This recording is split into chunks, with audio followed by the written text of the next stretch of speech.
Hello, hello, welcome to a Volo's Monster episode of How to Play D&D, the explainer podcast with one experienced dungeon master and one failed scriptwriter to discuss D&D topics. My name is Kinsey, and I'm proud to say my guest for the entirety of this series is none other than Abby from Tabletop Curiosities. Hello, Abby. Hello. Hello, thank you for joining us, which is clearly based on what we're wearing, and it will progressively get more slouched in the chair as we go through episodes. Because you've given me your presence for a couple of hours today. Appreciated massively. And I really should just pre-record the intro bit rather than having to say like 400 lines. You know, like the hello, welcome. No, I like watching you squirm personally. It is part of the challenge to get through it all. It is part of the challenge.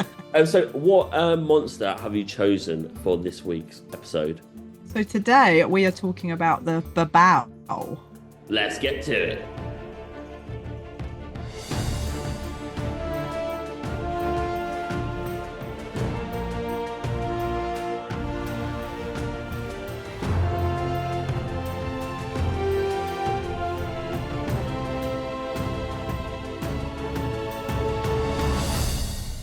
Okay, so today's episode is on the Babau, D&D's representation of the little old lady that sits at the end of my bed during my sleep paralysis. Am I right? I think so.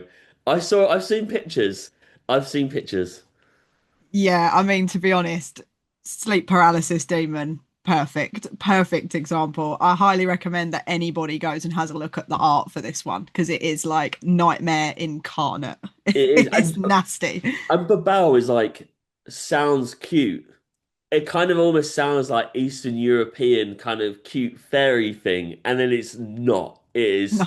terrifying artwork. Doesn't matter who's making that artwork, they need to go see a therapist. Absolutely, yeah. Yeah, Otherwise 100%. known as the one-horned horror, which I think is a better name, to be Yeah, honest. 100%, 100%. Okay, so Abby, if I bring home a Babao to my mother and she dislikes it, is my mother special? What am I doing? Oh no, I special. think Let me say that again because I read it wrong. It's tiny. That actually sounds really discriminative, which is what the joke is. I hilariously. Okay, Abby, if I bring home a babao to my mother and she dislikes it, is my mother speciesist? What am I doing? Ooh, a tough one. I mean, when we're talking about crossing the boundaries between dating demons, I Yeah. think you're allowed to be just a scooch judgmental. Oh, okay. All So right. yeah, just a scooch. I was going to be that like woke kid who just like ignores my family till we call it off, and then I'll I love the apologize. demon. You're Yeah, so yeah, yeah. unfair. Oh yeah, I just want one. Okay, why did you pick the babao? And I'll never get used to saying that word. Yeah, not one that I've said out loud enough. So Mm. now that we're talking about it and saying the name, they need to change the name for Praying sure. that, praying that if we say it enough, it doesn't appear as well. That's Yeah, like not something I'm yeah. after. You could always change the law and say that you need to say the name three times before it exists, and Yeah, then that that's that fair. does you in. But I've chose these guys because they are the perfect blend between devils and demons. I really like the kind of nine hells and the abyssal and the Mm. whole like blood war history of the realms. So Babaus were made in like a great battle between devils and demons. An archdevil and a demon lord clashed together, and from the blood rose these nasty like demon devil hybrids that then came and helped the demons win the battle that day. Um, I just think they're just horrible. They're just horrible things that are really aligned to horror as well. I Mm. love putting horror in my games, even if it's silly horror. I Mm. still like those moments where you're genuinely scared before you all start taking the piss out of it. And do you know what?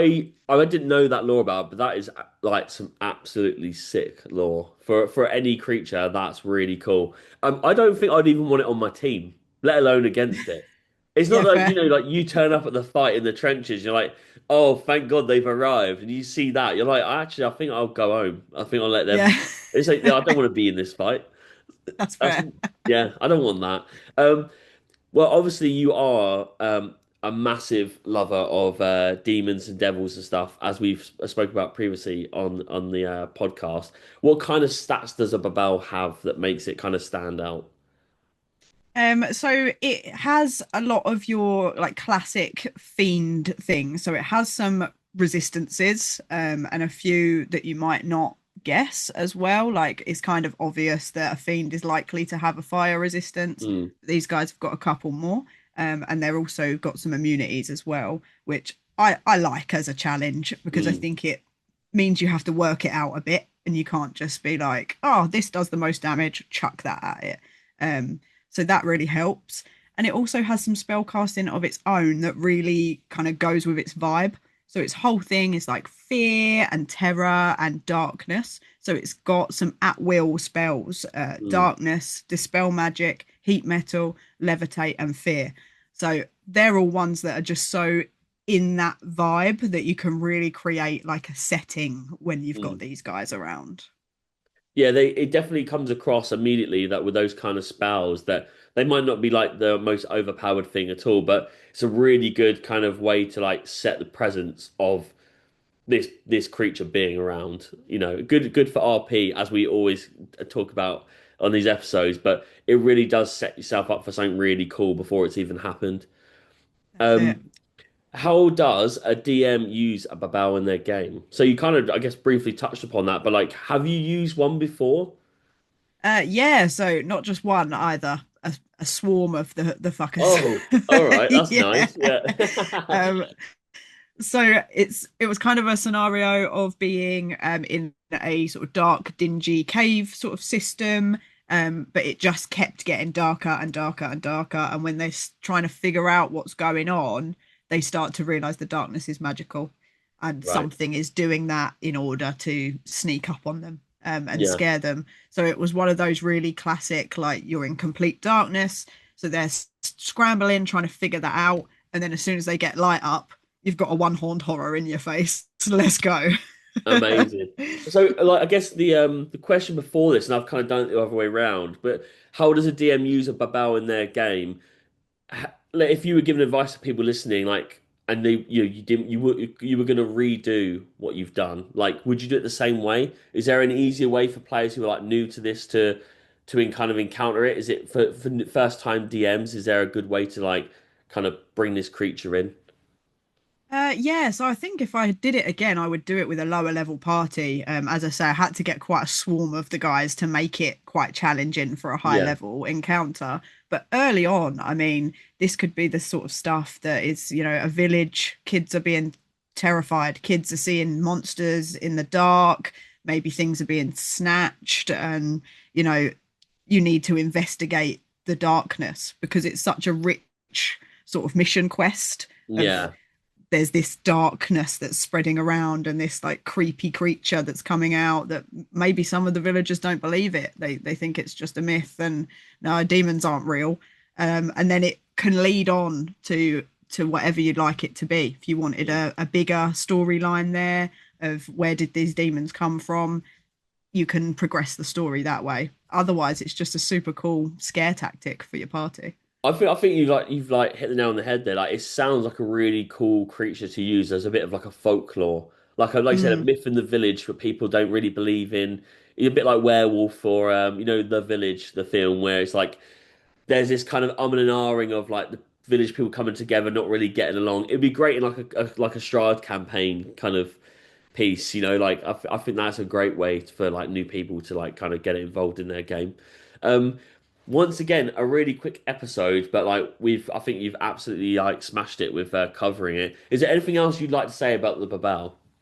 So we've got a quote from Volo himself on the Okay, Babau. all right, okay, So Volo tells us a little bit of the lore that basically these are lesser demons and they need to fulfill souls. They need to get souls. They need to do like all of that sort of stuff. And Volo says if Babau cannot find enough lesser demons to fill a higher up's army, it must take its own place in the ranks.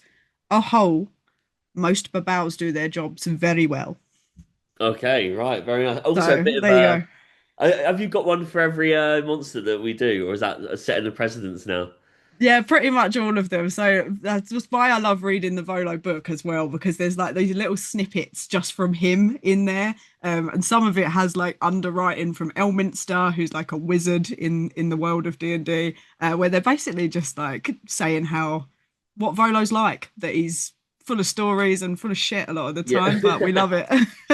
You know what? It makes me think of like Nigel Thornberry, like kind of like he's irritating, but you love him, and but he's only great as the DM. Everybody hates him being there, but like Yeah. you kind of need him. Like he's like the meme of the group. Do you know what I mean? He needs to be Yes. there. You've got to have this kind of moments.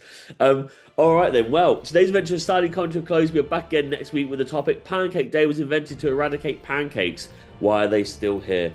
And as always, thank you for tuning in. And if you'd like to join in on the D&D action, then please follow us on Instagram at HowToPlayD&D, or check out the link in our bio to join our Discord server. And also check out Black Mark Clo on Instagram for cool D&D clothing. Abby, where can we find you and what do you do? So, as well as talk about D&D, I am a dice maker, tabletop.curiosities on Etsy, Instagram, TikTok for all your goblin needs. Incredible. Thank you very much. Well, good day. Awesome. Good episode. Good episode. Yeah. That's good. I didn't know. You did say the other day that you had that quote for them, and I forgot to ask you for the first one. So I reckon we'll end it with the piece from Volo. For like each. Yeah. Yeah, most of them have like a direct quote, and the ones that I haven't, I've just sort of taken something from the book that sounds like he said it. Amazing. I'll cancel this to convert the thing, and then I'll send you a link. Perfect. Okay.